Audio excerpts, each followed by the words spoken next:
Mademoiselle Lily connaît ses lettres sur le bout du doigt. Elle sait lire maintenant dans les livres à images. Mais cela ne suffit plus. Elle n'a pas encore appris la grammaire. On vient de dire à Mademoiselle Lily que la grammaire est pour les grandes demoiselles. Et Mademoiselle Lily se trouve assez grande demoiselle pour la grammaire. Elle demande une grammaire à sa maman. La maman tire de l'armoire un livre mal cartonné, imprimé en toutes petites lettres sur un mauvais papier gris. Fi, c'est là une grammaire? Ça n'est pas amusant de lire dans ces vilains livres-là. Dis, maman, est-ce que tu ne pourrais pas me montrer la grammaire sans ton livre? Je voudrais savoir seulement ce que c'est pour commencer. La grammaire est l'art de parler et d'écrire correctement.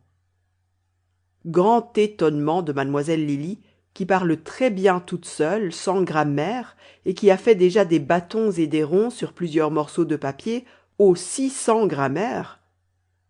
Il faut lui expliquer que dire des mots à tort et à travers, sans les raisonner, comme font Loulou quand il jappe et Mimi quand il miaule, ce n'est pas parler, mais jaboter.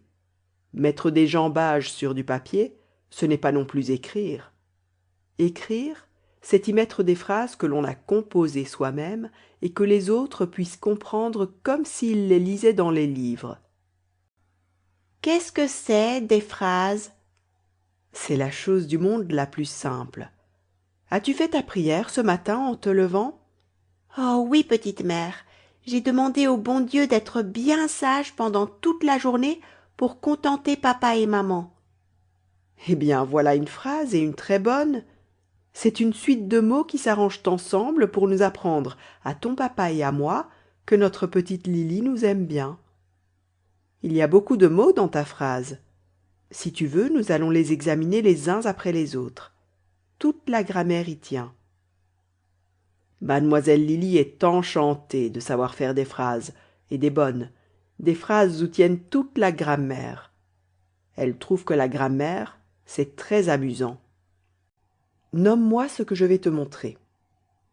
Une table, une chaise, un verre, une carafe, un couteau. Très bien. Comment appelles-tu ce monsieur qui est dans ce portrait? Papa, Et cette dame que voilà? maman, Tu connais maintenant le nom. Les mots qui servent à nommer tout ce que l'on voit sont des noms. Papa et maman dans ta phrase sont des noms. Journée est un nom aussi, et pourtant une journée, cela ne se voit pas. Tu n'en sais pas moins ce que le mot veut dire, aussi bien que si cela se voyait. C'est ce qui fait la grande division des noms. Les noms de ce qui se voit et les noms de ce qui ne se voit pas. Trouve-moi des noms de ce qui ne se voit pas. Mademoiselle Lily trouve tout de suite plaisir, chagrin, gourmandise, colère, dimanche. il lui vient tant de noms qu'on est obligé de l'arrêter.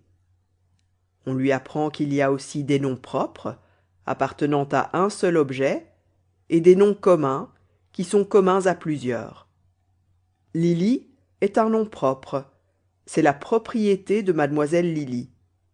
Papa est un nom commun, il est commun à tous les papas. Ces choses-là ne sont pas bien difficiles à apprendre? S'écrie Mademoiselle Lily en battant des mains. Ce n'est pas encore fini avec les noms. On leur a donné des nombres et des genres qu'il faut voir maintenant. Ils ont l'air méchants, ces mots-là. Ils ne sont pas méchants du tout. Quand on dit le nez, la bouche, on ne parle que d'un seul objet. Ce sont des noms au singulier.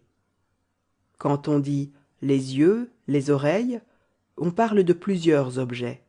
Ce sont des noms au pluriel. Le singulier et le pluriel sont les nombres des noms. Il n'y en a que deux.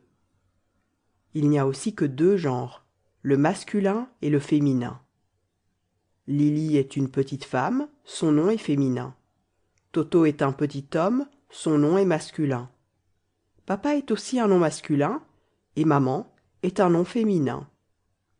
Un petit mot qu'on appelle l'article, et qui se met devant les noms, sert à distinguer les genres et les nombres. C'est le, la les. Le se met devant les noms masculins et la devant les noms féminins au singulier. Les devant tous les noms au pluriel, qu'ils soient masculins ou féminins. Mademoiselle Lily demande pourquoi le nez, qui n'est pas un homme, a un nom masculin, et pourquoi la bouche, qui n'est pas une femme, a un nom féminin. Mademoiselle Lily est trop curieuse. Elle veut en savoir plus long que sa maman. C'est comme cela, et il faut s'en arranger. Si c'était autrement, il n'y aurait pas de raison non plus à en donner et à en demander. Le nom a un camarade qui lui tient bien souvent compagnie. C'est l'adjectif, appelé ainsi parce qu'il s'ajoute ou s'adjoint au nom pour lui donner sa valeur. Tant vaut l'adjectif, tant vaut le nom. Voici, maison par exemple. Si la maison est vieille et sale, c'est une masure. Si elle est petite et gentille, c'est une maisonnette. Si elle est grande et magnifique, c'est un palais. Laquelle aimes-tu le mieux de ces trois maisons-là? Mademoiselle Lily se décide pour la maisonnette, mais elle la veut si gentille, avec tant de chambres pour ses poupées, et un si beau jardin, et des rosiers sur les murs autour des fenêtres, qu'on aurait meilleur marché de lui acheter un palais. Elle a déjà perdu de vue l'adjectif et ne pense plus qu'à construire sa maisonnette. Il faut l'interrompre dans ses combinaisons de bâtisse pour lui apprendre que vieille et sale, petite et gentille, grande et magnifique sont des adjectifs, tous au féminin, parce que maison est un mot féminin. Il y a des gens qui n'ont pas d'opinion et qui sont toujours de l'opinion de leurs voisins. C'est comme cela avec l'adjectif. Il n'a pas de genre à lui et prend toujours le genre du nom auquel il s'ajoute. Tous les adjectifs ont donc un masculin et un féminin, et ils passent de l'un à l'autre de bien des manières. Mademoiselle Lily apprendra cela plus tard. Le nom n'a pas seulement un camarade, il a aussi un remplaçant. Ce serait bien fatigant si les mêmes mots revenaient toujours dans la phrase. Si l'on disait par exemple « Mademoiselle Lily veut qu'on donne des confitures à Mademoiselle Lily ». Mademoiselle Lily tourmente sa maman. Sa maman va se fâcher contre Mademoiselle Lily. « Oh maman, tu sais bien que je ne le fais plus !»« Ce n'est pas pour te le reprocher, c'est pour te montrer quelle drôle de phrase on ferait si l'on n'avait pas imaginé les pronoms qui se mettent de temps en temps à la place du nom. Comment dit-on? Mademoiselle Lily veut qu'on lui donne des confitures. Elle tourmente sa maman qui va se fâcher contre elle. Lui, elle et qui sont des pronoms. Il n'est pas difficile de les reconnaître. Il y a trois personnes dans les pronoms et tu comprendras du premier coup ce que c'est que ces trois personnes quand je te l'expliquerai. Mais cela va venir tout à l'heure, en parlant du verbe. Mademoiselle Lily demande qu'on passe au verbe. Elle se sent tout à fait à son aise avec la grammaire et n'a peur de rien. Tu entendras quelquefois dire d'un homme qu'il a le verbe haut. Le verbe est le nom qu'on donnait anciennement à la parole elle-même. Tu comprends quelle place doit tenir dans la grammaire un mot aussi important. Le roi des mots. Je comprends bien, maman, mais tu ne me dis pas ce que c'est que le verbe et ce qu'il fait dans la phrase. Un moment.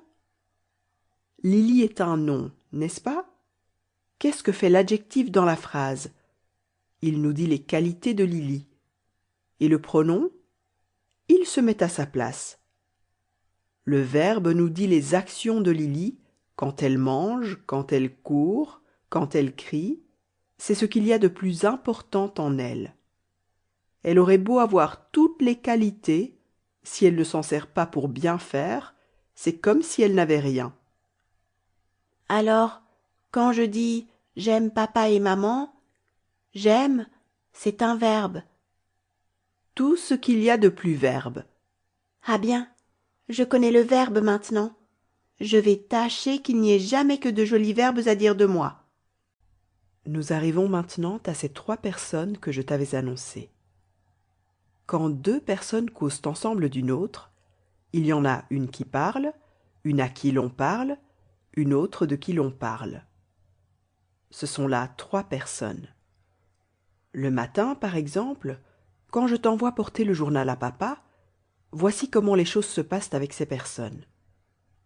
Je te donne le journal, je suis la première personne. Tu le portes à papa, tu es la seconde personne. Il t'embrasse pour la peine, il est la troisième personne. Mais, maman, si le journal tombe et se salit, je dirai de lui en le donnant à papa, il est tombé. Un journal, ce n'est pourtant pas une personne. Tu as raison, mais c'est tout comme. Tomber, c'est une action, et tout ce qui fait l'action exprimée par le verbe est considéré comme une personne. Maintenant, je n'ai pas besoin de te dire que je, tu et il sont des pronoms. Tu auras vu tout de suite qu'ils remplacent des noms.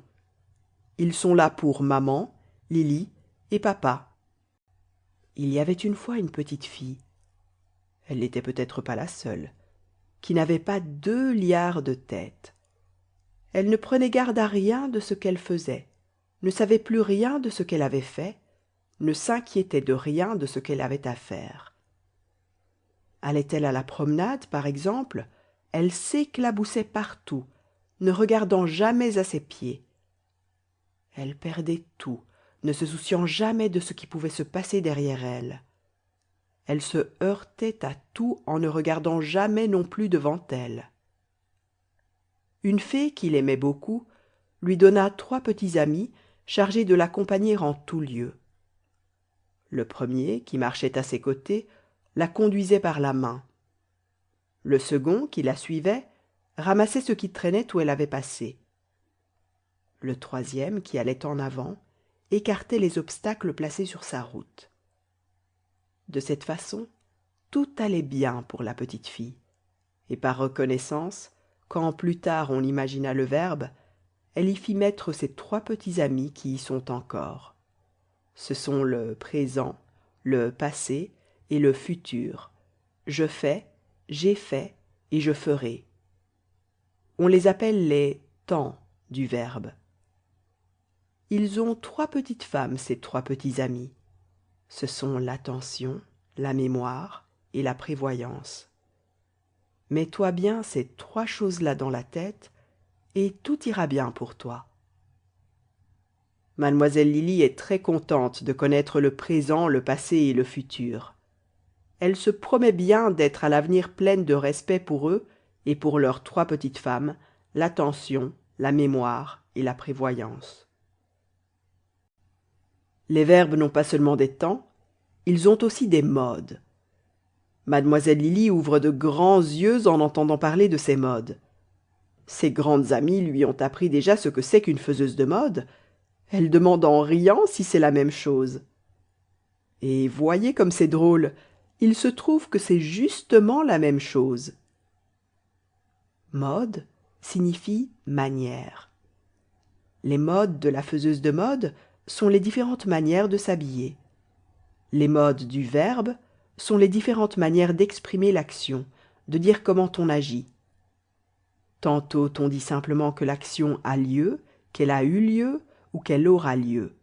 C'est le mode indicatif. Tantôt on commande de la faire. C'est le mode impératif. Tantôt on la déclare déterminée par une prière, une crainte, un désir, n'importe quoi. C'est le mode subjonctif. Ainsi, dit mademoiselle Lily, quand je mange des bonbons, c'est l'indicatif. Quand je dis à Toto, mange ces bonbons-là, c'est l'impératif. Quand je te dis, j'ai bien envie que tu me donnes des bonbons, c'est le subjonctif. Tout juste. Tiens, en voici un pour la peine. Un bonbon, pas un subjonctif. Arrive mademoiselle Charlotte, une des grandes amies qui ont révélé l'existence de la faiseuse de mode. On lui apprend d'une voix triomphante qu'on connaît les autres, les modes du verbe. Je mange des bonbons, mange des bonbons, je veux que tu manges des bonbons. Je veux bien aussi, dit Charlotte, et la maman lui en donne un pour ne pas faire de jalouse. Mademoiselle Lily étale ses connaissances. 3 personnes, 3 temps, 3 modes, tout va par 3 dans le verbe.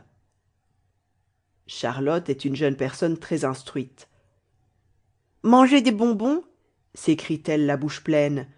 Qu'est-ce que c'est? Voilà un mode qu'on ne connaissait pas. Il s'appelle l'infinitif.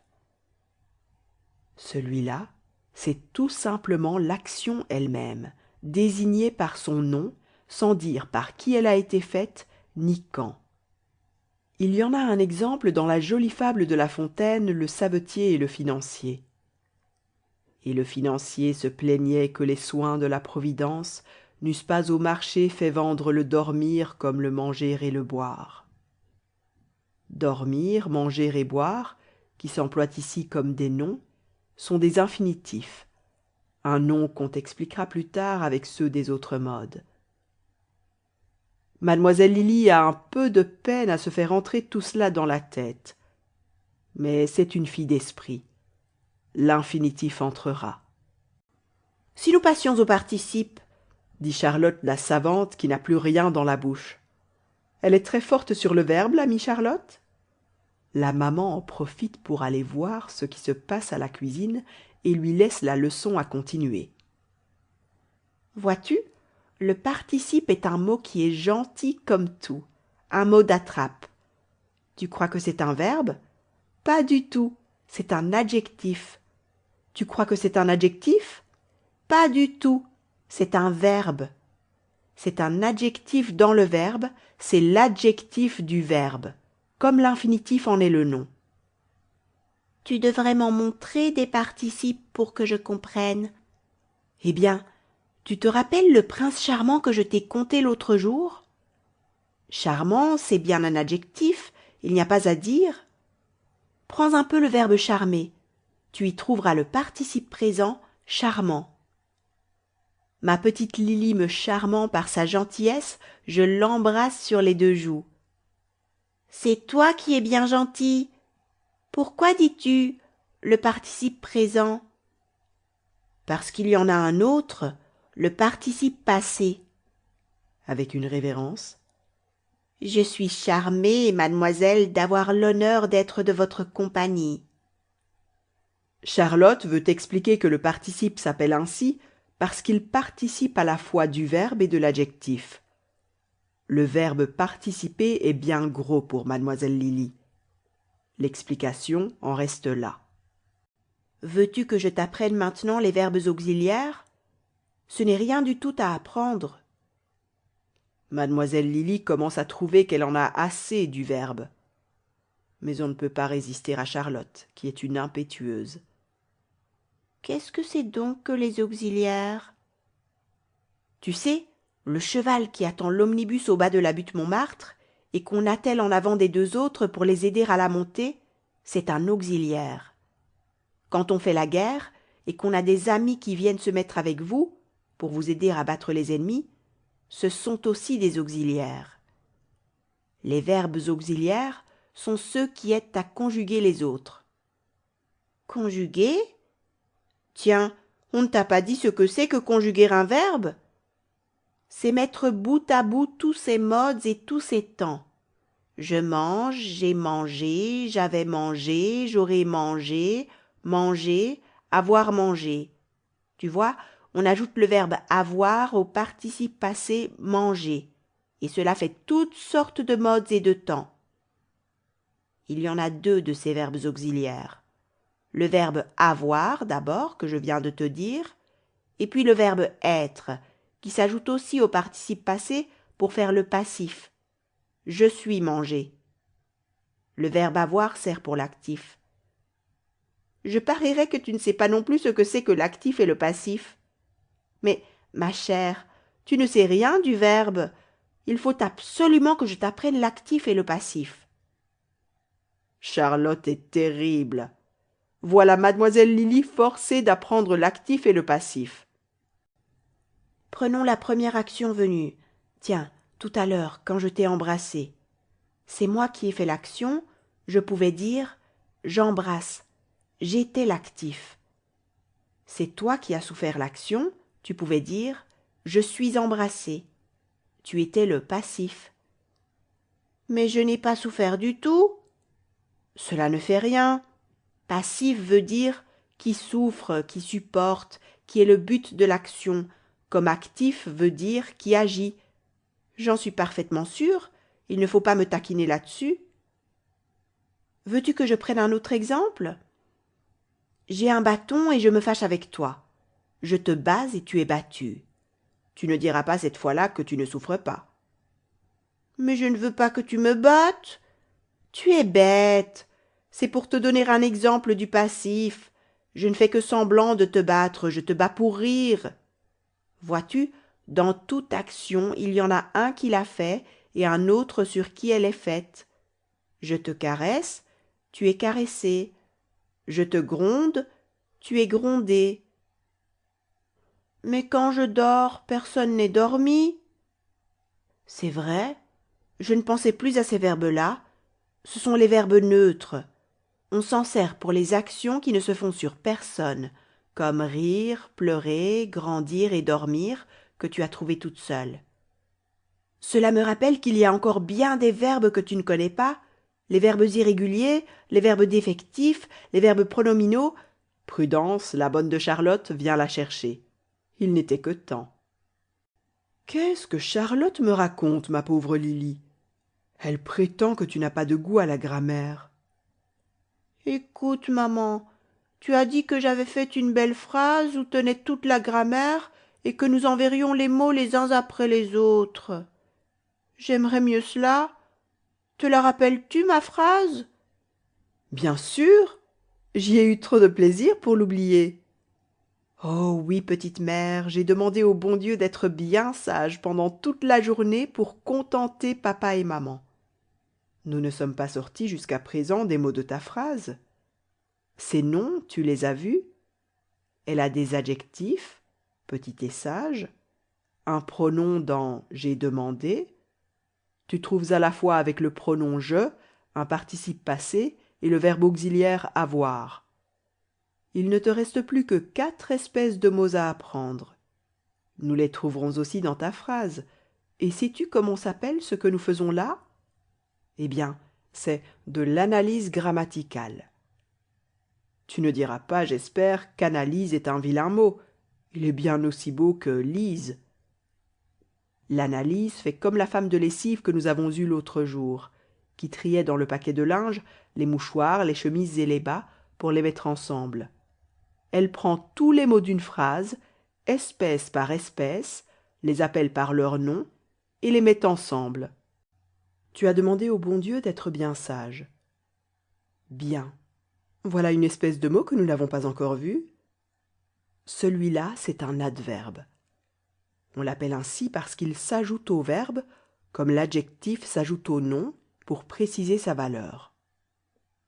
Tu connais le jeu de la marguerite. Je t'aime un peu, beaucoup, passionnément, pas du tout. Tu as là 4 adverbes sur lesquels le pauvre verbe aimer est ballotté comme un volant sur des raquettes. Ce sont eux qui disent ce qu'il vaut, car tu conviendras qu'aimer passionnément, ou bien ne pas aimer du tout, ce n'est plus la même chose. C'est comme notre maison de l'autre fois, qui devenait une masure, une maisonnette ou un palais, selon les adjectifs qu'on lui donnait. Mais, maman, j'ai demandé d'être bien sage. Sage, ce n'est pas un verbe. À la bonne heure! Voilà une petite fille qui fait attention à ce qu'on lui dit. L'adverbe s'ajoute également aux adjectifs et même aux autres adverbes dont il change aussi la valeur. Plus et moins sont des adverbes. Il est clair que ce n'est pas non plus la même chose d'être plus sage ou moins sage, de se conduire plus sagement ou moins sagement. On veut passer à la préposition, mais cela devient trop long. Mademoiselle Lily ne tient plus en place. Elle trotte à travers la chambre, se cache derrière le rideau, fait des petites mines devant le miroir, va chercher les papiers qui sont sur la table, demande à sa maman de jouer avec elle. Son papa, qui entre là-dessus, demande grâce pour elle. À travers, derrière, devant, sur, à, de, avec, pour, Tous ces mots-là sont des prépositions. Si mademoiselle Lily avait eu un peu de patience, on lui aurait montré qu'il y avait aussi une préposition dans sa phrase. Il y en avait même deux. Pendant toute la journée et pour contenter. Les prépositions, qui font peur aux petites filles, sont pourtant des mots bien utiles. On les place devant les autres mots, c'est de là que vient leur nom, pour marquer les rapports qui existent entre eux et ceux qui les précèdent. Quand on dit « Lily est la petite fille de papa », ce petit mot de rien du tout marque le rapport qui existe entre fille et papa. Ce rapport-là, c'est que Lily appartient à son papa. Ce serait pourtant dommage d'être allé si loin dans la grammaire sans aller jusqu'au bout. Il ne reste plus à voir que deux pauvres petits mots, la conjonction et l'interjection. On ne peut pas finir sans les avoir vus. Il y a un bien joli jeu auquel on n'a pas joué depuis longtemps. C'est d'aller en voiture sur les bras de papa. Le papa se baisse en avançant les bras. « Ah, je te tiens, ma petite conjonction !»« Je ne suis pas une conjonction, » dit mademoiselle Lily. « Vous en êtes une, mademoiselle, et meilleure que toutes celles de la grammaire. Qu'en dit maman ? Tu te rappelles, Lily, la fin de ta phrase ? Papa et maman ? Et est une conjonction qui unit papa et maman dans la phrase. Et c'est toi entre nous deux, mon amour. Le papa et la maman s'embrassent sur les joues de Lily, qui trouve que c'est très gentil d'être une conjonction. Allons, maintenant c'est fini. Mademoiselle Lily vient d'apprendre que le dernier mot de la grammaire est précisément le premier de sa phrase « Oh oui, petite mère !» et que, de cette façon-là, ils y sont tous. Elle est toute fière d'avoir fait d'un coup une si belle phrase avec tant de choses dedans. Mais que lui a-t-on dit, grand Dieu, de l'interjection ou de l'exclamation, comme on l'appelle aussi ? Mademoiselle Lily était bien petite quand on a bombardé Paris.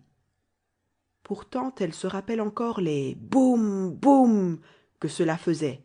Quelle figure inquiète avait sa mère quand le bruit venait de leur côté, et comme elle a caché sa petite Lily dans ses bras une fois que le « boum » est parti juste dans la maison. Elle est très fâchée contre l'interjection en entendant dire que c'est la bombe des mots. Un mot qui vient de temps en temps tomber au milieu des phrases qu'il remplit de tapage. Fi, le vilain! Mademoiselle Lily déclare qu'elle ne veut plus faire tant d'exclamations, qu'elle ne criera plus tant de « oh » ni de « ah ». Mais bah, y pensera-t-elle ? Promettre et tenir sont deux pour les petites filles, et pour bien d'autres, hélas. Écoute, mon petit papa, je sais maintenant toute ma grammaire, et je fais des phrases qui sont très bien. Si tu veux, je te ferai une lettre, une grande, que le facteur t'apportera. Tu me donneras un timbre pour mettre dessus. C'est cela, et je te répondrai, et le facteur t'apportera aussi ma lettre. Cela va bien nous amuser. Mais pour écrire une lettre, il faut encore savoir la ponctuation. Est-ce bien difficile, la ponctuation ? Ce n'est pas difficile quand on fait attention. D'abord, à la fin de toutes les phrases, on met un point. On peut bien voir quand les phrases sont finies, c'est quand ce qu'elles voulaient dire est fini. S'il y a une exclamation « Ah, que je suis contente !» au-dessus du point, on met une barre comme cela. Point d'exclamation. Si c'est une interrogation, « Es-tu contente ?» on tourne la barre en crochet comme cela. Point d'interrogation. La virgule, le point et virgule et les deux points se mettent entre les différentes parties de la phrase selon qu'elles se séparent plus ou moins du reste. Ne prends pas un air si malheureux. On t'expliquera cela à mesure en te faisant lire tout haut. Il faut s'arrêter un peu quand on arrive à une virgule, un peu plus au point et virgule, plus encore aux deux points, tout à fait quand c'est un point. Maintenant, mademoiselle Lily peut écrire une lettre à son papa. C'est pourtant bien avantageux de savoir la ponctuation. Il vient un doute à mademoiselle Lily. Elle se rappelle que Charlotte a eu l'air de dire qu'elle ne savait rien. C'est inquiétant. Au fait, il devait y avoir bien plus de choses que cela dans la grammaire que sa maman lui a montrée. Le livre était encore assez gros et imprimé si fin. Il faudrait regarder au moins ce qu'il y a dedans. On retire encore une fois le vilain cartonnage de l'armoire et l'on essaye de le faire lire. Non, décidément cela ne peut pas aller. Ces grammaires-là ne disent rien aux petites filles. Il faudra en aller chercher une autre chez M. Hetzel. Il a promis de faire une grammaire de la maman, une vraie, où l'on apprendra que cheval fait chevaux, beau, belle, et menteur, menteuse. Et il y mettra tout de même des images, mais des petites, qui ne prendront pas toute la place. Mademoiselle Lily est bien curieuse de voir cela.